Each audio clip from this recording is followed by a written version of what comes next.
just trying to figure out how to stay awake till 9:30 tomorrow night. Most of our players go to bed early, so that'll be a big challenge for us. But we're excited to be here. It's a great regional. I think this is the Final Four level regional. Questions?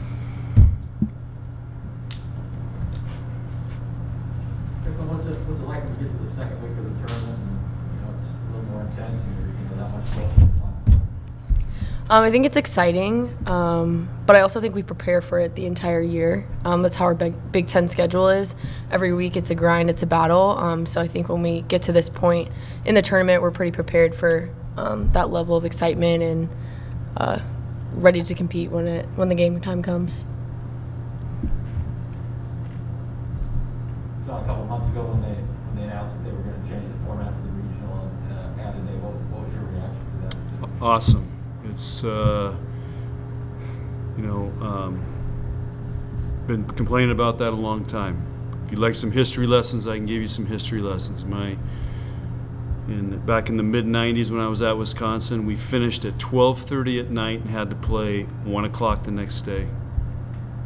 So talk about student-athlete welfare. I don't think that puts athletes in. But anyway, that's when I first started complaining about we need to have a day in between. And I've heard for years, oh, it's costs money. Well, glad we're finally there, that we can treat these high-level athletes, give them a day in between, and that's the way it should be. Now, if we can get rid of the sport court over here, so we're not going back to club or tournaments, that would be even better. Does this feel like a significant milestone? I think it's huge, and we're not asking basketball teams to play back to back, and and then the other problem is somebody always has to go early the next day. So they're trying to do all the regionals in one day. So when you go back to back, it's like tomorrow is going to be a long day. I kidded about us going so late, but somebody's going early tomorrow to get all this stuff in. So I think it's only fair for the athletes and make it equal for all teams. Because we've been on the short end of that stick several times where you play late and then play early. Lauren, how do you feel about that potentially? Or I guess looking back to some of your previous years, what it was like to play Friday and Saturday in a big match like this? Yeah, it's tough.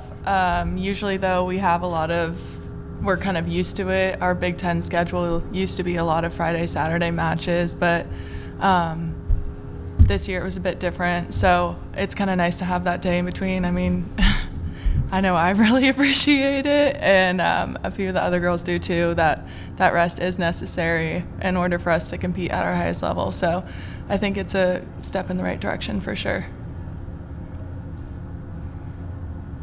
Kenzie, you already played Illinois twice. What's it like going into a big match like this where you've already played a team twice?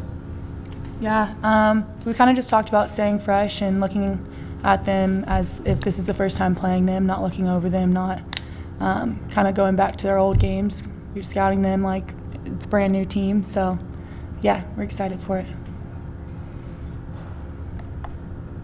Don, what are your concerns about facing Illinois this time?